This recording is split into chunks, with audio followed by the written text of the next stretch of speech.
senator out of 100, not one, that does not want to raise the minimum wage, not one. And with that said, we're going to make that happen. The $15 minimum wage never fit in this piece of reconciliation. Those are the rules of the Senate, and we knew that from day one. And they made a big, I know they made a big issue about this, and I understand everyone has their right. The Congresswoman, you know, I respect where she's coming from. I respect her input. We have a little different approach. We come from two different areas of the country that have different social and cultural needs. And with that, you have to respect everybody. We're going to get that, but it's going to sit down and be done in I hope, in more of a collaborative way, bringing to it. Now, what I've done, Chuck. How high would you go? Well, here, let me tell you what needs to be done. Joe Biden has said, anybody that goes to work, and I believe this with all my heart, if you go to work every day, you should, at the end of the day, be above the minimum guidelines as far as the poverty guideline. Folks, an agreement has been made in Congress. The Democrats have reached a deal on unemployment aid, allowing the $1.9 trillion relief bill to move forward. And next of all I did was try to make sure that we were targeting where the help was needed. Right now, we're getting $300 to people who are unemployed by no fault of their own. I want that to continue seamlessly. I think that basically, if you look at all the things that we've done in targeting, how we help the families, how we help their children, with child tax credits, there was so much more that we were doing. We're giving more help to individuals than ever before. 300 was seamless. It continues on through the end of August if needed. And that's what we tried to do. When we put the cap on, Chuck, we've never given. This is the first time we've ever allowed for tax deduction from your unemployment benefits. And basically, to be fair for the people out there working all the time, paying their share of taxes, that was something we were concerned about also. So we limited it to $150,000. We capped it that anybody over $150,000 could not use that offset. Anybody below it that's struggling and working, more the middle class, is able to do that. That was a fair compromise. We worked through that and got it done. Senate Democrats reached an agreement on extending unemployment benefits in the $1.9 trillion relief bill, which has ended an impasse that delayed the process for hours on Friday. Now, Senator Joe Manchin of West Virginia did hesitate to back a previous iteration of the plan.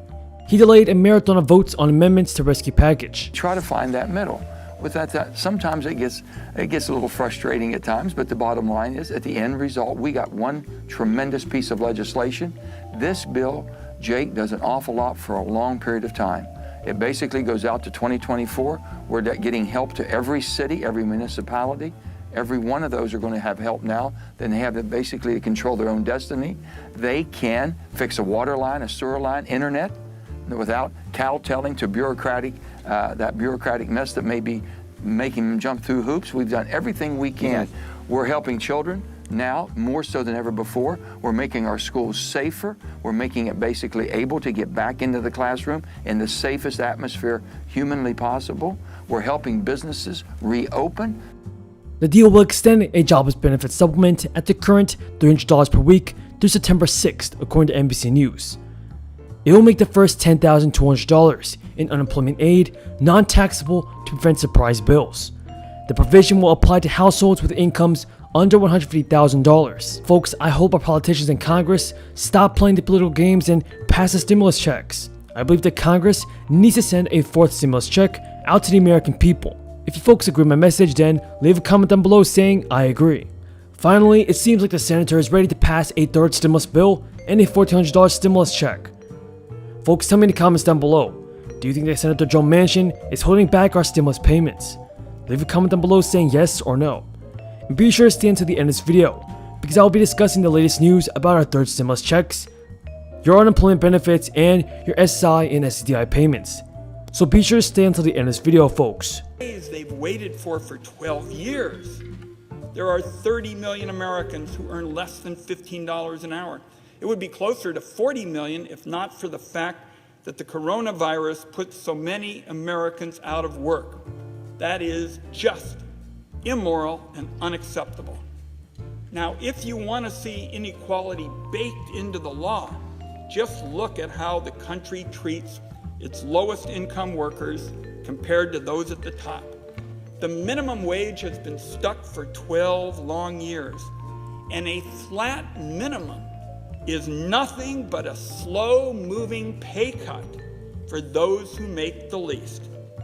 minimum wage worker cannot afford the average rent in any state in America, not one. That doesn't account for utilities and food and gas and car payments and medical bills, school supplies. Here's the fact. Living is expensive for the poor in America. Meanwhile, the most well-to-do keep winning with their investments in the stock market. The entire tax code is rigged to favor the income of billionaires over the income of wage-earning families. Republicans passed a $2 trillion Trump tax law promising trickle-down benefits. Been talking about that for decades, even though those magical benefits never actually trickled down. The Trump administration actually made it A-OK in the eyes of the law for corporations to steal from their employees' tipped wages. A country that aspires to be pro-work should not be this anti-worker. Members of the Senate might forget it now, but the minimum wage used to go up all the time. This is the first time that we were able to put absolute direct targets on what needed to be fixed in America.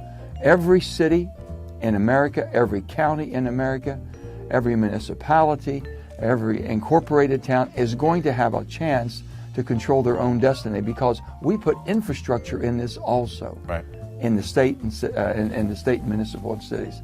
It's going to be wonderful. They can fix sewers, they can fix water projects, everything. Senator, it's interesting. You said that you made some changes here that basically were ideas that you got from your bipartisan working group. So why couldn't you get your Republican friends to support this bill? Did politics pull them back, you think? Well, I think it was a big piece of legislation. I'm sure there was things, maybe there was more things that they didn't think we need to go in the direction we did or as large as we did, but I know they knew that the American people were hurting. They sat down in earnest and started talking. They went over. They were the first group to meet with the president, and I think that we could have taken those negotiations a lot further, but that didn't happen. But we kept talking. We never quit talking to each other. For the SSI and SSDI news, the maximum federal SSI benefit changes yearly. SSI benefits increased in 2020 because there was an increase in the Consumer Price Index from the third quarter of 2018 to the third quarter of 2019. Some states supplement the federal SSI benefit with additional payments. This makes the total SSI benefit levels higher in those states. SSI benefit amounts in state supplemental payouts vary based upon your income. Now, the Social Security Administration also base your survivor benefit amount on the earnings of the person who died. The more they pay into Social Security, the higher your benefits will be. The monthly amount you would get is a percentage of the deceased basic Social Security benefit. It depends on your age and the type of benefit you are eligible to receive. Thanks for watching, everybody. Until next time, have a great day and stay safe.